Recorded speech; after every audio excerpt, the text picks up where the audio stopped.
بسم اللہ الرحمن الرحیم اعوذ باللہ من الشیطان الرجیم بسم اللہ الرحمن الرحیم الحمد للہ رب العالمین حمدا کثیرا کما هو اہلہ وصلی اللہ علی محمد واہل بیتہ الطیبین الطاہرین رب اشرح لی صدری ویسر لی امری واحلل عقدۃ من لسانی یفقهوا قولی کتاب شرح باب ہدیہ اشعار سبق نمبر 43 فصل سوم صفات سلبیہ میں سے صفت شریک۔ آیا خداوند عالم کی ذات کا کوئی شریک ہے، صفات میں شریک ہے، افعال میں شریک ہے؟ تو فرماتے ہیں صفت سلبی ہے، خداوند عالم کا نہ ذات میں کوئی شریک ہے، نہ صفات میں شریک ہے، نہ افعال میں، نہ عبادت میں شریک ہے۔ یہ صفت سلبی ہے۔ شریک کیوں نہیں ہے؟ اس کی ادلہ قال الخامسۃ فی نفی شریک عنہ، پانچویں صفت سلبی اس بات میں ہے کہ خداوند عالم کا کوئی شریک نہیں ہے۔ دلیل للسمع وللتمانع، للسمع یعنی ہمارے پاس نقلی ادلہ موجود ہے قرآن و حدیث سے کہ خداوند عالم کا کوئی شریک لا شریک له بذلک امرت۔ کافی ساری احادیث مبارکہ آیات تشریف اس بات پہ دلالت کرتے ہیں کہ خداوند عالم کو شریک نہیں۔ دوسری وللتمانع، دلیل تمانع، اس کی وضاحت آگے آ جائے گی، اور اس کی طرف قرآن مجید نے بھی اشارہ فرمایا کہ لو کان فیہما آلہۃ الا اللہ لفسدتا، اگر دو خدا ہوتے تو یہ نظام ختم ہو جاتا، فاسد ہو جاتا، تباہ ہو جاتا۔ لذا فرماتے وللتمانع فیفسد نظام الوجود، کہ اگر دو خدا ہوتے، خدا کو شریک ہوتا تو نظام وجودی یہ فاسد ہو جاتا، ختم ہو جاتا۔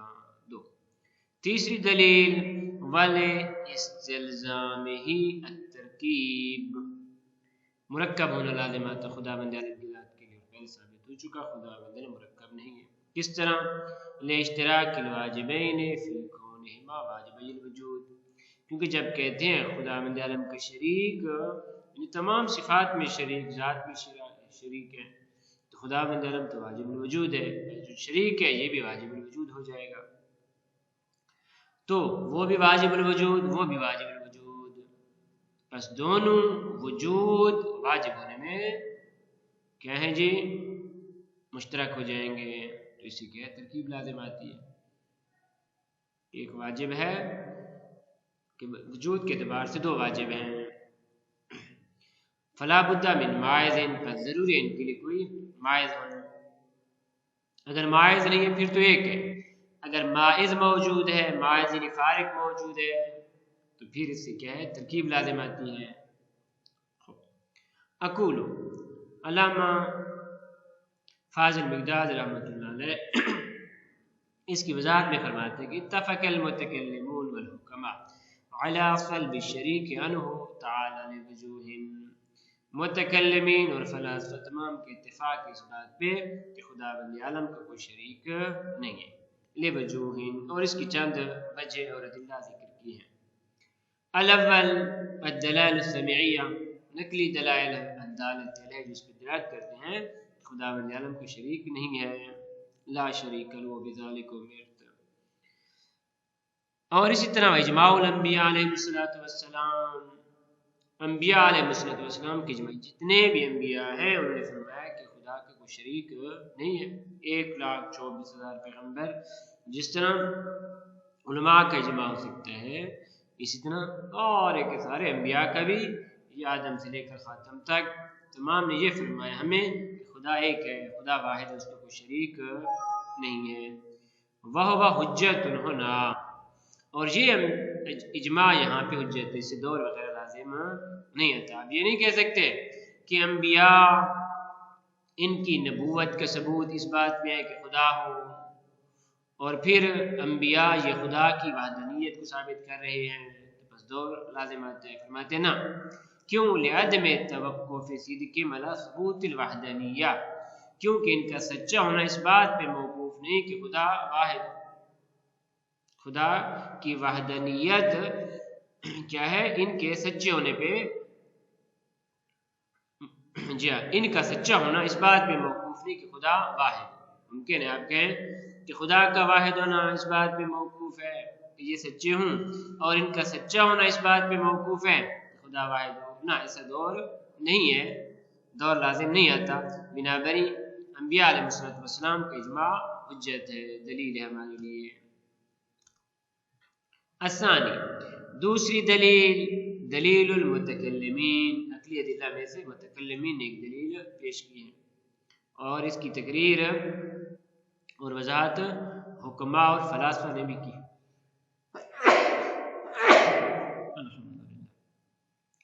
ویسمى دلیل التمانع، اس کو دلیل تمانع کہتے ہیں۔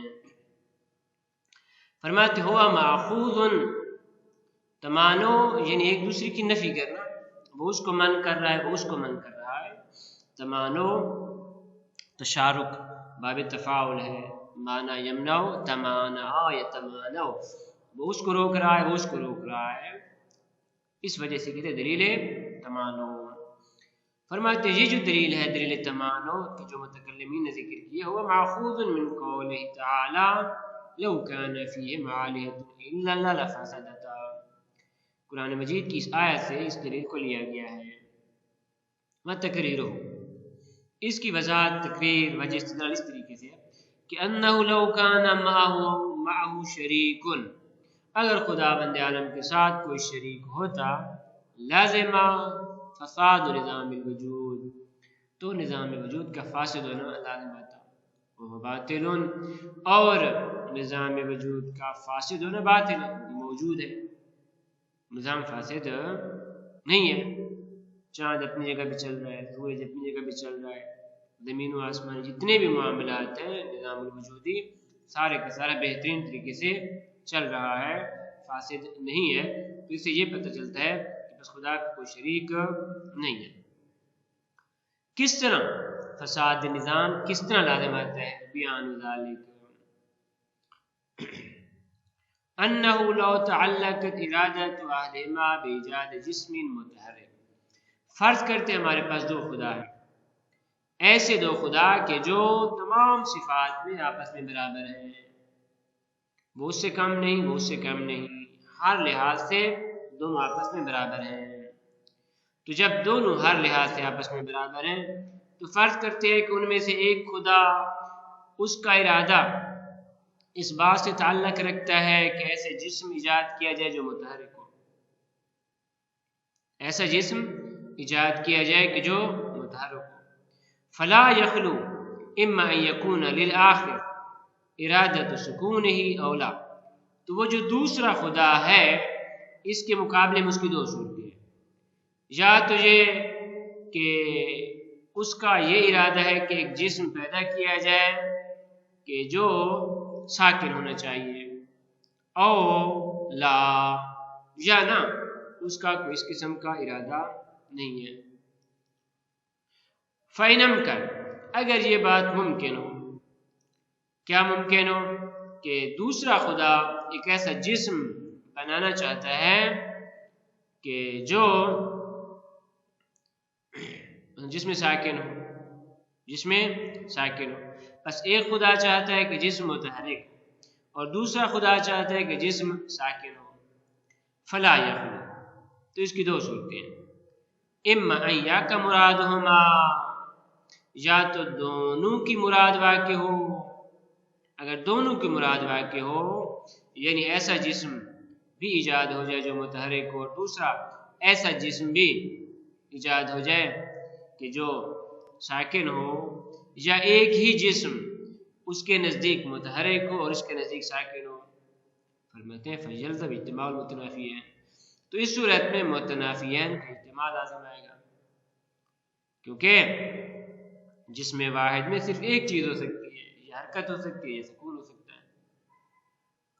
او لا یقع مرادہما، یہ دونوں کی مراد واقع نہیں ہوگی، یعنی جسم تو پیدا ہو جائے گا لیکن ایسا جسم کہ جس میں نہ حرکت ہوگی نہ سکون ہوگی۔ فیلزم خلو الجسم عن الحرکت والسکون، یہ لازم آئے گا کہ جسم حرکت اور سکون سے خالی ہے۔ یہ دو، اور یہ بھی ٹھیک نہیں ہے۔ کیونکہ جسم بغیر حرکت اور سکون کا نہیں ہو سکتا، جسم کے اندر حرکت ہوگی یا سکون ہوگا۔ او یا کا مراد احدہما، یا ان میں سے ایک کی مراد واقع ہوگی دوسرے کی مراد واقع نہیں ہوگی۔ فرماتے ہیں ففیہ فسادان، اس تیسری صورت میں دو فساد لازم آتے ہیں۔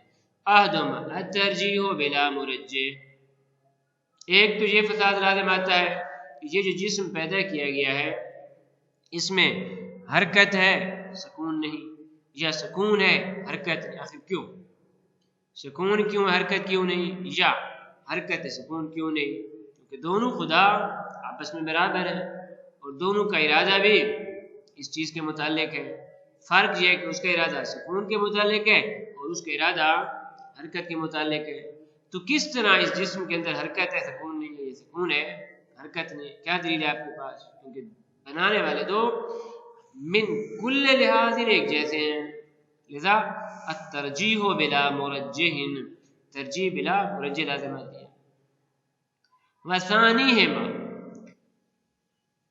اجز الاخر، دوسرا یہ کہ اگر جسم متحرک پیدا ہو گیا تو جو جسم ساکن بنانا چاہتے تھے وہ عاجز ہے پس، یا اگر جسم ساکن پیدا ہو گیا جسم متحرک پیدا نہ ہو سکا تو پتہ چلتا ہے کہ وہ دوسرا جو متحرک پیدا کرنے والے تھے وہ عاجز ہے، اور عاجز خدا نہیں ہو سکتا۔ بنا بری صرف ایک ہی خدا کا ہونا ضروری ہے، دو خدا ہونے کی وجہ سے کیا ہے، نظام وجود ختم ہو جائے گا۔ البتہ اس دلیل کی وضاحت فلاسفہ نے بھی کی ہے اور بڑے اچھے طریقے سے کی ہے، چونکہ یہاں پہ جناب مصنف نے صرف متکلمین کی دلیل کو اپنے اس تقریر بیان کے ساتھ، تقریر استدلال کے ساتھ ذکر کیا ہے، لذا اسی پہ اکتفا کرتے ہیں۔ وصلی اللہ علی محمد و اہل بیتہ الطیبین الطاہرین۔